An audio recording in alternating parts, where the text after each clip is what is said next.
For Clement's birthday, I spent 3 months painting The Starry Night as a gift for him. But a few days later, I saw my painting listed on a second-hand marketplace. The description read, "A simp's gift, selling cheap." He hadn't even taken a proper look, so he didn't notice the love letter I had hidden in the folds of the frame. I bought the painting back and decided to let him go completely. But then he cornered me, his voice trembling as he pleaded. I was wrong. Please, can I have the painting back? One day, while scrolling through Twitter, I saw a post with a picture attached. Found this painting on a second-hand market, and inside, there was a love letter. What should I do?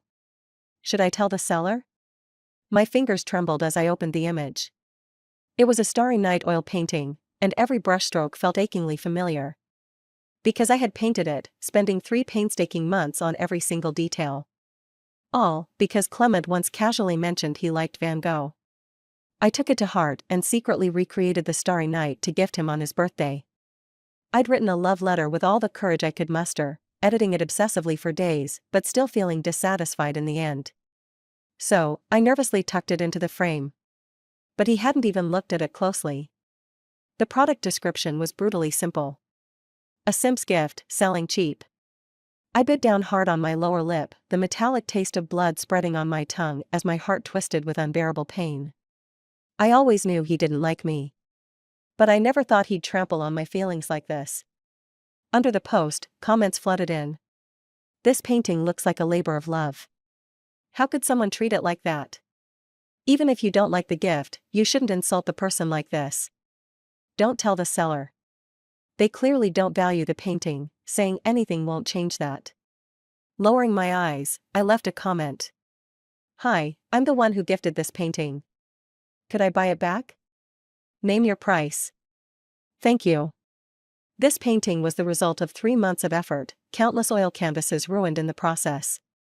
I couldn't let it be discarded as some joke. To my surprise, the poster turned out to be a kind girl. She not only berated Clement as a scumbag but also comforted me. We later discovered we attended the same university and arranged to meet the next day for the exchange. That night, lying on my dorm bed, I stared at the mottled ceiling as despair slowly wrapped around me like the night sky. Clement was always the most dazzling person in any crowd. I knew deep down that someone as ordinary as me would never catch his eye. Still, after liking him for so long, I wanted him to know how I felt.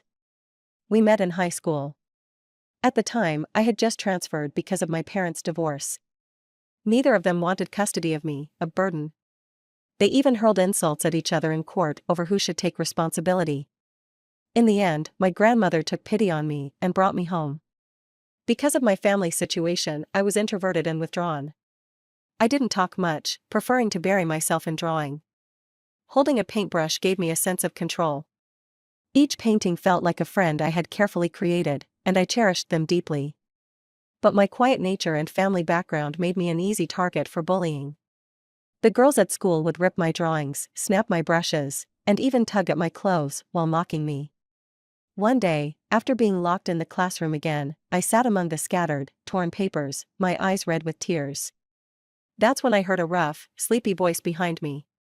Startled, I turned to see Clement, lazily shrugging off his jacket with his hair still messy from sleep.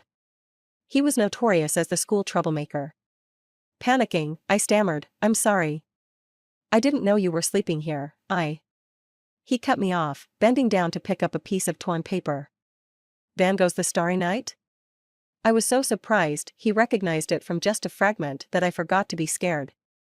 Yes. How did you know? He just smirked, tossing the paper onto my desk carelessly. You're pretty good at painting, but you're useless as a person. He gestured at the mess around me. They bully you, and you just let them? I lowered my head, my lips moving as if to speak, but no words came out. With a sigh, he slung his bag over one shoulder and kicked open the classroom door. Come on, he said, looking back impatiently. That was 6 years ago, but I still remember the sunset from that evening. The sky was painted in soft pinks and purples, breathtaking like a masterpiece. But I couldn't focus on it. My eyes were fixed on the rebellious boy in front of me. And I fell. Completely. Clement was popular, always surrounded by beautiful girlfriends. I knew we were worlds apart, so I kept my feelings buried, watching him from afar. Even in college, I chose the same school as him, despite my grades being far above its requirements. Over time, we grew closer as old classmates. I began appearing in his life, comforting him after breakups, skipping class with him to ride motorcycles, taking notes while he slept during lectures. I thought, maybe someday, he might notice me. But in the end, all I got was one word: simp. The next day, I didn't go to class with Clement. He cornered me in the hallway, asking casually, "Why didn't you come to take notes for me today?" He still looked as stunning as ever. Over the years, he had grown tall and lean, his black varsity jacket adding a mature edge to his once boyish charm. But this time, I didn't feel the usual flutter of excitement. I asked instead, "Clement, where's the painting I gave you?" A fleeting panic crossed his face, before he quickly masked it. "Why are you asking? You gave it to me, so it's mine now. Don't tell me you want it back?" Looking down at my shoes, I replied softly, "Yes." I suddenly realized I didn't want to give it to you after all. "Please return it." He turned his face away, his tone becoming defensive. I took it home. "Just paint another one if you want it so badly." I shook my head. "No. I want that one." Of course, I knew he couldn't produce it. I just wanted to hear him admit it. Clement fell silent, his expression shifting to frustration. "Why are you being so annoying? I told you I don't have it. It's just a stupid painting. Why are you making such a big deal out of it?" At that moment, a beautiful girl passed by, hooking her arm around his and chirping, "Are we still going racing later?" He paused, then slung an arm around her shoulders with a grin. "Of course. Let's go." As they walked past, I heard him mutter under his breath, "Buzzkill." It was meant for me, no doubt. In the past, I would have rushed to apologize and placate him. But this time I felt nothing but exhaustion. I didn't want to chase him anymore. As I turned to leave, a deep male voice suddenly called out behind me, "Warrior Beauty?" That was my online username. I froze for a moment and turned around to see who it was. A tall boy in a white shirt stood not far away, holding a large, flat package. His figure was lean, and his presence immediately caught the attention of the girls passing by. They whispered to each other, some even taking out their phones to snap pictures. His sharp features were striking: clean, defined jawline, high nose bridge, and cold, commanding brows. But the tear mole beneath his eye and the vibrant redness of his lips softened his severe looks, giving him an inexplicable air of allure and romance. I recognized him instantly: Egbert, from the computer science department. He was so famous that probably no one in the school didn't know him. But we'd never had any interactions before, so how on earth did he know my username? For a moment, I thought I must have misheard, but then he walked straight toward me and handed over the package he was holding. "Your artwork." My eyes widened. But the person I spoke with was a girl. I couldn't hide my awkward expression. Wait, was Egbert secretly into cross-dressing? Just as I was lost in shock, he clarified, "That's my sister. She couldn't make it, so she asked me to deliver it for her." This was the first time I'd ever spoken to Egbert. The weight of the stares from people around us was suffocating. I quickly took the package from him. "Thanks." Egbert nodded. "The art is beautiful," he said. I was stunned. Someone like him, complimenting me? It was so unexpected that I was momentarily flustered. But he didn't say anything else, just turned and walked away. It wasn't until he disappeared from sight that it hit me: how did he even recognize me?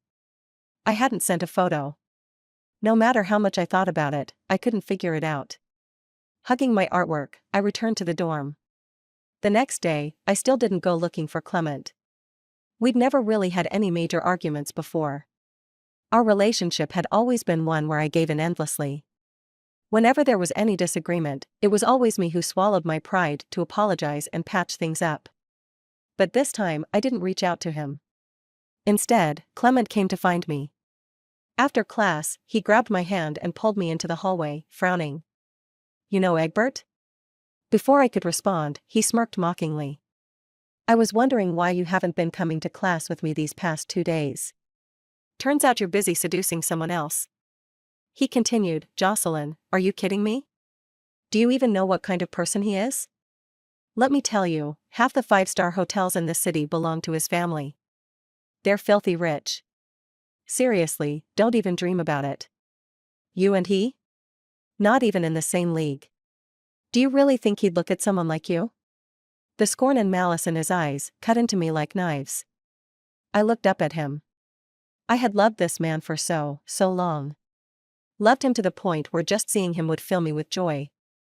But now, the once familiar face in front of me seemed completely unrecognizable, and it broke my heart. I used every ounce of strength to hold back the tears welling up in my eyes and said in a trembling voice, Clement, you're such an ass. That was the end of me and Clement.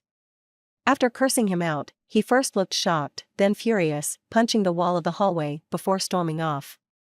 We never spoke again. And I didn't try to contact him either. Thinking about it now, being yelled at by someone who had always followed him around like a puppy must have been a blow to his precious pride. But honestly, I was exhausted from that relationship. It was better this way. The only issue was that Clement and I had picked the same elective courses, because he used to skip class a lot, and I would cover for him. So now, I still had to run into him often. Recently, he'd been showing up to class regularly, probably because there was no one to cover for him anymore. And every time I saw him, he was with a different gorgeous girl. He had a type, long legs, slim waists. Unlike Egbert's cold and distant reputation, Clement was a notorious playboy. He was always surrounded by girls, constantly changing his companions every few days. Even though everyone knew he wasn't reliable, his handsome face still drew them in droves. One day, outside the classroom, I saw him again, his arm around a stunning girl in a fitted dress with wavy hair. The girl, Lynn, was from the dance department, curves in all the right places. Even I, as a girl, couldn't help but take a second look. As Clement passed by me, he didn't spare me a glance, walking straight ahead like I didn't exist. But from the tension in his jaw, I could tell he wasn't in a good mood. Fine by me. He was none of my concern anymore. I ignored him and went into the classroom to sit down. My roommate whispered, "You two fought?" I kept my head down, flipping through my book. No. It wasn't a fight. I just didn't want to be a doormat anymore. Yeah, right, she said, glancing at Clement. He's glaring at you. You two used to be glued at the hip, going everywhere together. What happened? I didn't answer. Maybe others thought Clement and I were close. I used to think so, too. But looking back, he probably just found me convenient. Someone to take notes, do homework, keep him entertained, even buy his breakfast every morning. At best, I'd been a glorified babysitter. As I sat there, I couldn't shake the feeling that someone was staring at me. My roommate glanced behind me and fell silent. The classroom grew quiet all of a sudden.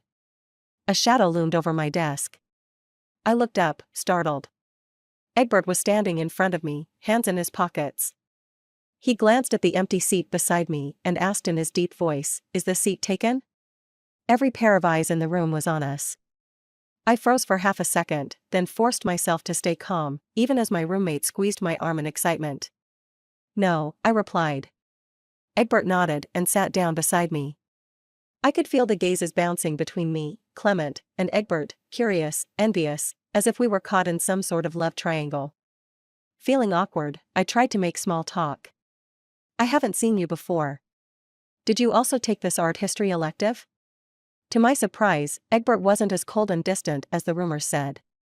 His deep voice had a magnetic quality, and when he leaned in to speak, there was something almost seductive about it. "My sister signed up for it, but she's busy, so I'm here to take notes for her," he said. "I haven't attended before. What's the class up to?" My roommate was practically bursting with questions, shooting me looks filled with curiosity and disbelief. I ignored her, pulled out my notebook, and handed it to him. "Here, you can borrow my notes. I've written down everything from recent lectures." "Thanks." He flipped through the pages, pausing when he came across a sunflower sketch I'd drawn absent-mindedly. "You draw beautifully," he remarked, turning to me. "Do you like drawing?" I hesitated, then nodded. Yes, I did. When I was younger, I had few friends, and even my closest family treated me like an outcast. Only my sketchbook and pencils never abandoned me. As I thought about that painting posted online, I couldn't help but feel a pang of discomfort. I like it too. There's a traveling art exhibition this weekend.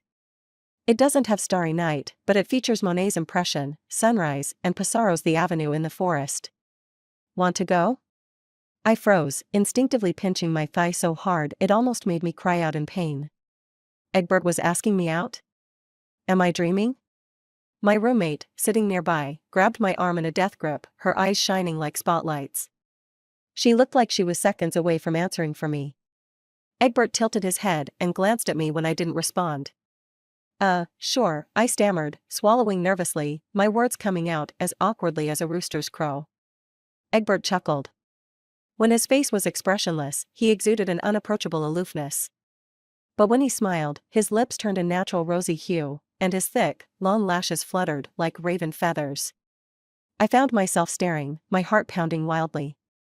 Oh my God, I don't have any romantic feelings for Egbert, but honestly, who wouldn't feel something when faced with a face like that? I didn't absorb a single word during that lecture. My mind was consumed by thoughts of the traveling exhibition. Egbert invited me out. Why did Egbert invite me? Does he like me? When did he start liking me? Then I scolded myself for being so self-indulgent. The idea was ridiculous. There were enough people who liked Egbert to circle the campus, so why would he ever like someone as ordinary as me, someone who would blend into the crowd? He was probably just being polite because I lent him my notes. A simple return of the favor, nothing more. Even after class ended, I was still in a daze until Egbert placed the notes back in my hands. Not only that, his cool, slender fingers lingered over mine for a brief second before he pulled them away as if nothing had happened. A faint scent of tobacco mixed with mint brushed past my nose. My face flushed instantly. I shoved the notes into my bag and bolted out of the room like my life depended on it. Behind me, I caught the faint sound of his low chuckle. Back when Clement and I weren't at odds, I always felt that our time together wasn't enough. Now, it feels like I see him everywhere. In the cafeteria, he was sitting at the table where we used to eat together. Except now, Lynn was sitting beside him instead of me. I wanted to stay as far away as possible, but the cafeteria was packed at lunchtime, and the only available seat was at the table next to his. Carrying my tray, I walked over. Clement didn't spare me a single glance, only let out a derisive snort loud enough for everyone around to hear. Damn, can't get rid of her, he muttered. My hands faltered, but I pretended not to hear him. His group of hangers-on, who knew all about our recent fallout, exchanged knowing glances and started laughing. Seriously, some people don't know their place. Do they think clinging on will actually work? Lynn, eyes crinkled in a smile, leaned closer to Clement as she looked my way. I lowered my gaze, suddenly finding my once favorite rice bowl utterly tasteless. I had already decided to let go of him, but hearing those words still made my chest ache. It was like a thorn buried deep in the flesh, not sharp enough to pierce through, but always there, a dull pain impossible to ignore. At that moment, one of the groupies laughed. Speaking of which, I saw someone online who spent 3 months painting a piece for their crush. They even tucked a love letter inside, but the recipient didn't even look at it and resold it on a second-hand platform. The address was from our school. The laughter grew louder. Do you know what the description said? It said, a gift from a desperate loser. Selling it cheap. Huh. Our school really is a breeding ground for suckers. I clenched my spoon so tightly my fingers ached. But this time, Clement didn't laugh with them. Among the chatter, he just sat there, staring blankly ahead. After a moment, he turned and quietly asked, what kind of painting was it? The groupie shrugged. How should I know? Just some random thing I scrolled past. Something like Starry something. A copy of Van Gogh or Picasso, I think. Before he could finish, he added, the funniest part? The person who painted it ended up buying it back from the platform. Clement suddenly stood up, the sound of his chair scraping and dishes clattering, startling everyone at the table. What's wrong, Clement? He didn't answer, just stared at me, his face pale and his expression flustered. Jocelyn, he called out. I couldn't take it anymore. Grabbing my tray, I turned and left, without looking back. Time and again, my feelings were trampled on. What's so wrong about liking someone? The flutter of young love, the restless sleepless nights, the unspoken affection that could only stay hidden. Does it all deserve to be tossed aside like garbage? I didn't look back at Clement or finish my meal. I fled the cafeteria. Later that evening, as I was reading, my phone buzzed. It was Clement. I pressed my lips together, hesitating before declining the call.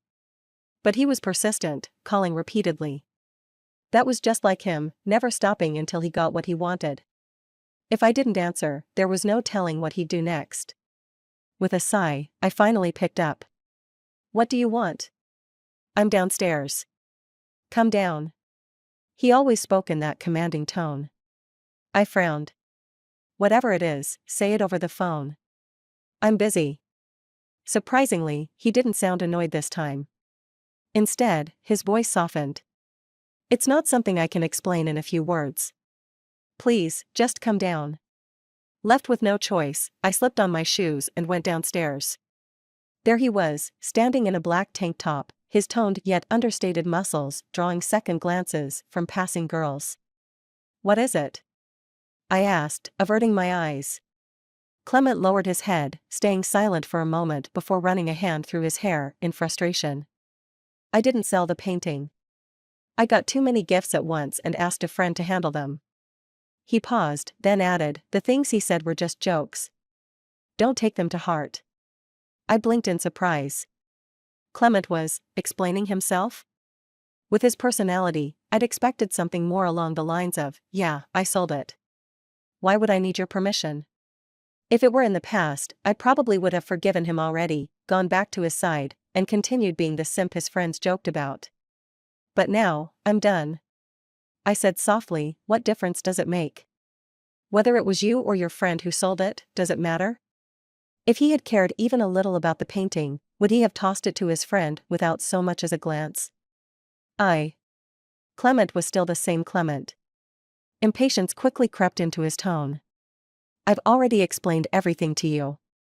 Do you really need to harp on about something so trivial? You got the painting back, didn't you? Fine, I'll buy it back from you. Happy now? I stared at him in silence. Did Clement know he was wrong? Of course, he did.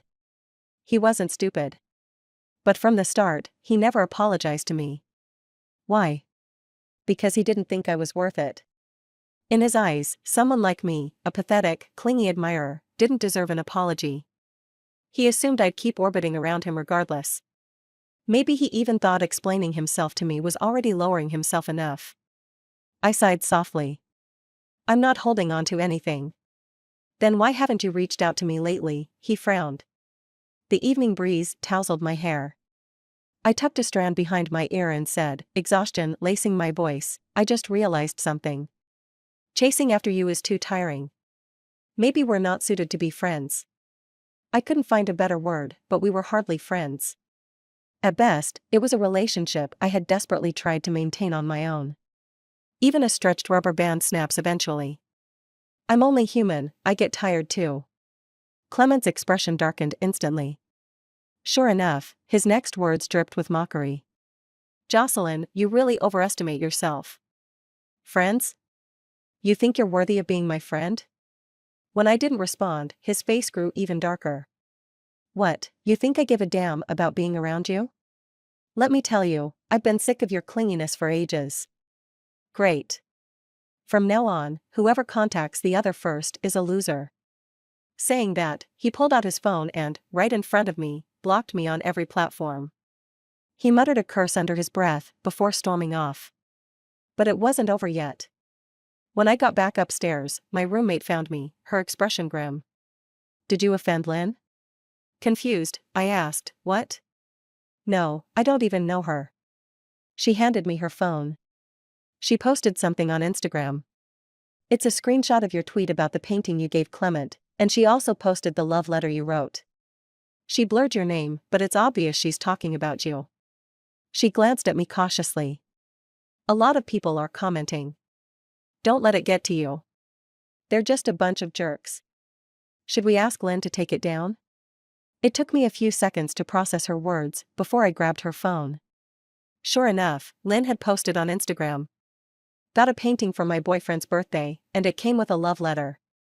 But he didn't even look at it before selling it on a second-hand market. What a dummy. Feel bad for the girl who spent 3 months painting it, lol. Everyone knew she was dating Clement, so it didn't take long for people to figure out the painting was mine. The comments were brutal. I remember seeing Jocelyn follow Clement around all the time. I thought they were dating.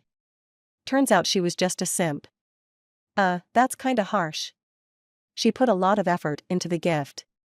Yeah, but come on. Lynn versus Jocelyn? Even an idiot knows the choice. How did she even dare? I felt my whole body go cold. My hands trembled as I gripped the phone. How could she do this? Soon, classmates started messaging me.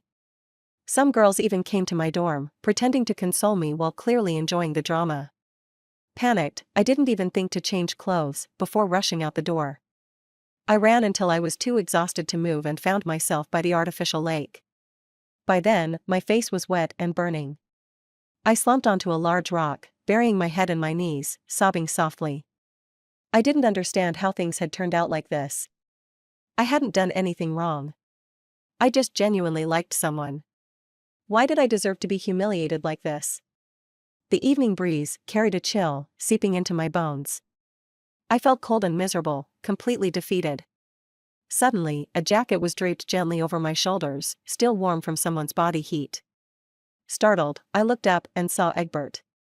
He was dressed in a black shirt, the top 2 buttons undone, revealing his sharp collarbones. What are you doing here? My voice was thick with tears. He paused for a moment. I saw you run out of the dorm earlier.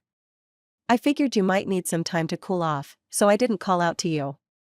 For some reason, his words brought a fresh wave of tears to my eyes. I'd spent years trailing after Clement, only to receive pain and disappointment. And yet, Egbert, someone I'd just met, treated me with such care. He sat beside me, unfazed by the dirt on the rock, and said casually, "Is it because of Clement?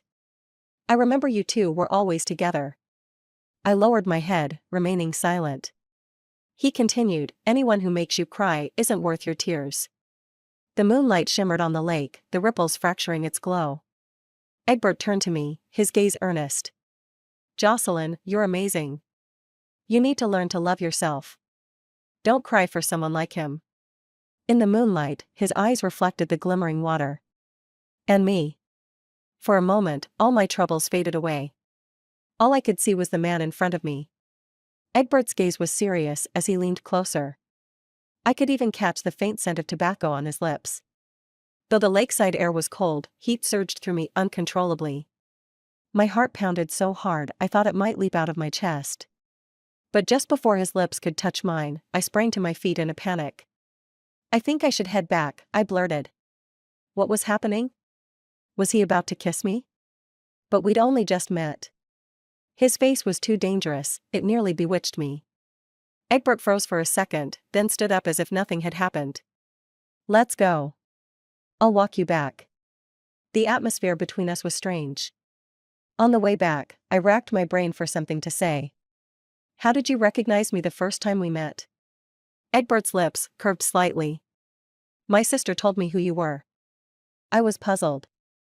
"You knew me before? Have we met?" Egbert fell silent. After a long pause, he said softly, "In high school, in the art studio. The one who always sat in the back row, wearing a hoodie. Do you remember?" I froze. In high school, life was hard for me. I often escaped to the art room to paint, immersing myself in the vibrant colors of the paints. At the back of the classroom, there was always a boy in a black hoodie. He wore his hood up, and his messy hair constantly obscured his eyes. I can't remember what he looked like anymore, all I remember is that he painted with his left hand. His fingers were long and slender, with defined knuckles, and there was always half a cigarette held between 2 fingers. He spent most of his time in the art room sleeping. When he woke up, he painted. By the time everyone else had left, it was often just the 2 of us remaining. His drawings were precise, but his use of color was terrible. Eventually, I couldn't take it anymore. I approached him quietly and said, "You should blend 3 shades of red here. This color doesn't seem quite right." He looked up, his bangs still covering his eyes, but his voice was unexpectedly pleasant. "Which 3?" I pursed my lips and mixed the color with my brush to show him. From that day on, we often painted together. I was socially anxious, and he didn't talk much. Even after months of painting side by side, we didn't know each other's names, but I felt like our souls connected through our brushes. The only impressions he left me with were his unruly bangs and his beautiful voice. He was probably the closest thing to a friend I had during high school. But he left soon after. I heard he transferred to another school for a better chance at college entrance exams. We didn't exchange contact information. He left behind a single painting in the art room, a sunflower we had painted together. "Is it you?" I asked in shock. "Where did you go afterward?" Egbert glanced at me. It was hard to decipher the look in his eyes, it seemed to carry a hint of dissatisfaction. I widened my eyes. "What's wrong?" "I left my contact information in the painting, in the hidden layer. But you never reached out to me. When you started school here, I recognized you immediately, but you didn't recognize me. You were always with that guy, so I didn't bother you." I froze. It had been so long that I only remembered how beautiful that painting was. After he left, I missed him for a long time, and I stopped going to the art room. I even thought about asking the teacher if I could take the painting home, but when I went back the next day, it was gone. Someone must have taken it. So, he hid his contact information in that painting? Wasn't that just like me? Egbert lightly patted my shoulder. "So don't feel too bad. You're not the first person to give someone a painting and be ignored." I didn't know how to respond and could only mumble a reply, but deep down, I felt a glimmer of happiness. That night, I didn't dream of Clement. I dreamed of a younger Egbert in his black hoodie, his features refined. He handed me a painting of Starry Night and said in a clear voice, "Jocelyn, you may not know me, but I've known you for a long, long time." The next day, Lynn deleted her Instagram for some reason. My roommate told me that someone had seen Lynn and Clement having a huge fight, with Lynn running out of the classroom in tears. But I wasn't concerned anymore. Egbert was right, someone who made me cry wasn't worth my tears. It was time to focus on myself. To my surprise, Clement came to find me that evening. He waited outside the girls' dormitory, and when he saw me, he grabbed me and pulled me aside. "Yesterday was my mom's death anniversary. Why weren't you there?" I froze, suddenly remembering. Clement's parents had both passed away when he was in middle school. His father's death wasn't exactly honorable. He died during an affair, suffocated in a car, discovered naked. His mother couldn't handle the blow and jumped to her death. Clement used to be a good kid, by all accounts, but after that, he spiraled. Since we'd been together, I'd always accompanied him on his mom's death anniversary. I wouldn't say much, just sat with him by the grave. Sometimes, he would hold me, his body trembling. I thought he didn't need me anymore. And truthfully, I didn't want to follow him around anymore. Clement looked furious. His cold fingers brushed against my neck as he bent down, his gaze sharp. "Why didn't you come with me? I called you so many times, and you blocked me? How dare you block me?" I frowned. "First of all, you blocked me first. Second, I can't spend my entire life by your side. Your girlfriend should have gone with you." Clement stiffened, his expression faltering. "I broke up with Lynn. That's not my problem." I pushed him away, but he pulled me back. He held me close, his grip alarmingly strong. "Jocelyn, are you still mad that I was with her?" I scoffed. "If I got mad every time you were with someone, I'd be dead by now. You like me, don't you?" Clement's brow furrowed as he said irritably, "Fine, I'll be with you." I was surprised he would say that. In the past, I would have been overjoyed. But now, I felt nothing but amusement. I shook him off and sneered, "Don't bother. I don't like you anymore." Clement smirked mockingly, as if he thought I was lying to protect my pride. "Yeah, right. Isn't being with me the one thing you've wanted most in life? Don't you remember what you wrote in your love letter? We are all born in different shapes, but I'm willing to change mine to fit yours." His disdain was clear, and the way he looked at me was like I was a pathetic fool. Or have you fallen for Egbert now? Do you think he's better than me? I clenched my fists and looked him straight in the eye. Are you trying to humiliate me? Do you think liking you is something shameful? Clement froze. For a few seconds, his expression was stiff. I smiled bitterly and turned to leave. This time, he didn't call after me. I threw myself into my studies, and my already decent GPA climbed higher. Egbert was right. Letting go of someone who wasn't worth it felt liberating. I enrolled in art courses, joined the art club, and went to paint whenever I had free time.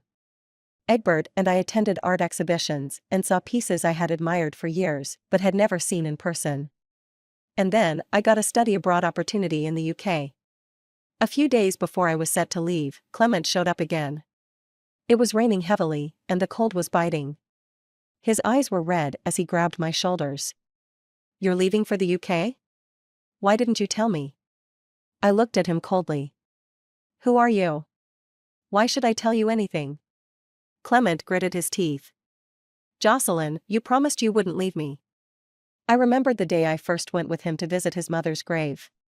He had bitten his lip so hard it bled, refusing to cry. I had told him I would always stay by his side. But now... Clement, do you need me to remind you how you sold my painting and then called me a simp? I said with a blank expression. He frowned. I told you already, that wasn't me. Jocelyn, can you not leave? I looked at him, disappointment evident in my eyes. After all this time, he still hadn't changed. Always so selfish. Always only thinking about himself. I turned to leave, but he grew more agitated and followed closely behind, raising his voice. What do you want from me? Isn't it just to be with me? Fine, I'll be with you. Why are you still so mad? I whipped around and shouted. You don't even know what I want. You're just selfish and self-centered, Clement. Liking you is the biggest regret of my life. It seemed Clement and I were destined to part on bad terms every time. But this time, he didn't leave. The late autumn night was chilly, and the rain fell in slanted sheets from the sky. He just stood there, stunned, not moving an inch. At first, there were cigarette butts on the ground, but the rain washed them away. At 2 a.m., I was jolted awake by the sound of a text notification. It was from an unfamiliar number, and the message was long. Now I understand what you want. You wanted an apology, but it's too late for me to realize it. All these years, I selfishly enjoyed your company, pretending not to know you liked me, while I wasted time on meaningless distractions. I was afraid of giving my heart to someone. I'll never forget the day my mom made me one last meal, smiled as she sent me off, and by the time I came back, she was gone, a cold, lifeless body. That's why I didn't dare fall for anyone, especially after I realized my feelings for you had changed. I became even more reckless, parading other girls in front of you, pretending not to care, hoping to keep my distance and stop myself from liking you more. Now I know how foolish I've been. I thought you'd always be there for me, that I'd find you whenever I turned back. But now I understand, you can leave, too. These days have been hard for me. I keep thinking about you, and the more I think, the more panicked I feel. I can't take it anymore. Jocelyn, I know I was terribly wrong, but could you give me another chance to make it up to you? I'm sorry. Please. Consider it a favor, give me back the painting, okay? Any trace of sleep vanished. I stared at the glaringly bright screen, feeling a faint sting in my eyes. Clement apologizing? That was new. No anger, no sarcasm, no condescension. I almost suspected he had someone else write it. It seemed he truly wasn't adjusting well to life without me if he was willing to lower himself to this extent. For someone as proud as him, who never bowed his head to anyone, this was out of character. But he wasn't asking for the painting. He was asking for my heart. For a long time I had waited for this moment. Waited for his apology. Waited for his affection. Waited for his attention to finally fall on me. I could understand why Clement had turned out the way he did, just as he had said, his family tragedy shaped him. But so had mine. Now I realized why I'd spent so long chasing after him. My childhood was devoid of love. I was so starved for it that I clung to anything I could, desperately trying to keep myself from drowning. I made Clement my entire purpose because my life had once been so empty. I needed something, anything, to fill it. So no matter how cruel he was, I endured it. Because without him, my life would return to that void. But now, I finally understood. I shouldn't live for someone else. Every moment of my life is meaningful simply because it's mine. I don't need someone else to fill the emptiness. I can do that myself. Clement was wrong. He thought all I wanted was an apology. He didn't know, I stopped needing it a long time ago. Because I no longer care. I typed a short reply. Too long, didn't read. Then I blocked the number. I had no obligation to pay the price for his family tragedy. Everyone has their own burdens to bear. His life wasn't harder than mine. If I were to pity someone, it would be myself. This is where it ends for us. On the day I left the country, Egbert came to see me off. He carried my luggage all the way to the security checkpoint. No, we weren't together. I had found my direction in life and no longer needed someone else's love to make me whole. I decided to let things unfold naturally. If it was meant to be, we'd meet again. Just then, my phone buzzed with a new message from an unfamiliar number. Goodbye, Jocelyn. Wishing you all the best. If you're ever unhappy, come back anytime. I'll always be here waiting for you. I smiled and deleted the messages. Goodbye, I said, waving to Egbert. He smiled slightly. Take care of yourself. I'll miss you. I tried to act natural, not wanting him to see that I was a little reluctant to leave. But then he reached into his pocket and pulled out a plane ticket. I happened to be traveling to the same country. Looks like we're on the same flight. What a coincidence. I was stunned. It was the only flight today. Who was he kidding? Where's your luggage? He shrugged. My family has a house there. It's fully stocked. I've got my essentials in my pocket. You watched me say goodbye to you so seriously this whole time? I was genuinely sad. Feigning anger, I grabbed my suitcase from him. He raised his hands in surrender. My bad. It's just, seeing how reluctant you were to leave me made me happy. My face turned bright red. I lowered my head and walked ahead, ignoring him. Hey, wait for me. He jogged to catch up. The sunlight formed halos in the dust-filled air. I walked ahead of Egbert, a smile tugging at my lips. No matter where life took us, I was grateful to him. He had taught me to love myself. And I would continue forward with unwavering determination. The end.